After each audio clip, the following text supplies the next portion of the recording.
આજે Godhra B division police સ્ટેશનની હુકુમતના જે શહેર અને શહેરના સીમાડા પર આવેલા ગામો એમાં લીલેસરા, ચિકોદરા, સારંગપુર વગેરે અને દયાલ વિસ્તારના તમામ ખેડૂતો આજે અહીંયા હાજર થઈ અને Godhra B division police inspector Shri Zala સાહેબને એક આવેદનપત્ર આપવા માટે અને રજૂઆત કરવા માટે આવેલા કે આ વિસ્તારમાંથી ખેડૂતોને રાત્રે દિવસે કામ કરવાનું અને રાત્રે એમને જાગવાનું, જ્યારે કંઈ આંખ લાગી જાય, સૂઈ જાય તો એમના ખેતરોમાંથી બળદ છે, ગાયો છે અને દૂધ દેતી ભેંસો છે. એ દૂધ દેતી ભેંસોને ચોરી કરી અને એ અન્ય જગ્યાએ લોકો વેચતા હોય છે. સાથે સાથે ત્યાં પાણીની મોટરો 40 જેવી મોટરો ચોરાયેલી છે. સાથે બેટરીઓ પણ ચોરી જાય છે, ટ્રેક્ટરમાં મૂકેલી બેટરીઓ છે અને બાઇકો પણ ચોરી કરતા હોય છે, જે સીસીટીવી ફૂટેજમાં પણ આવેલું છે. તો અહીંયા ગોધરા શહેર બી ડિવિઝનના સક્ષમ પોલીસ ઇન્સ્પેક્ટર શ્રી કે ઝાલા સાહેબને રજૂઆત કરતા એમણે વચન આપ્યું છે કે આ ચોરો સામે અમે તમારી ચોરાયેલી વસ્તુ તમે પરત અપાવી છે.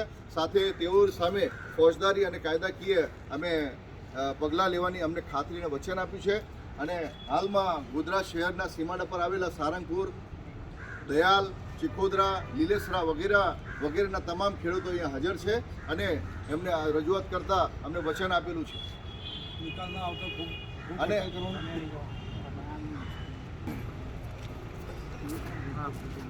હું ગોધરા શહેરના સીમાડા પર ગોધરા કચબાનું ખેડૂત છું અને ત્યાં જ મારા ફાર્મ પર રહું છું.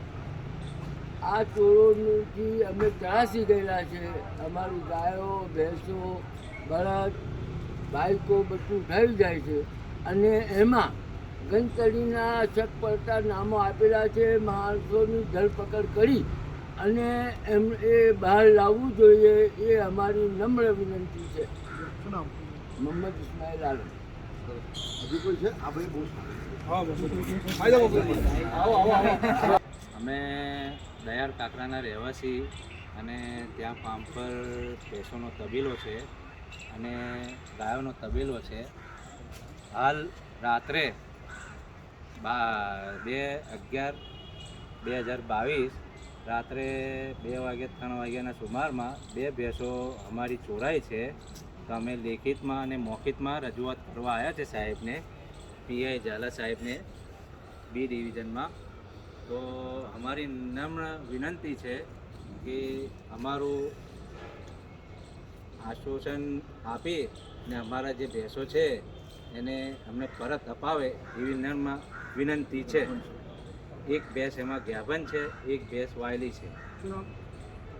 મોહમ્મદ ઇકબાલ શહેરી.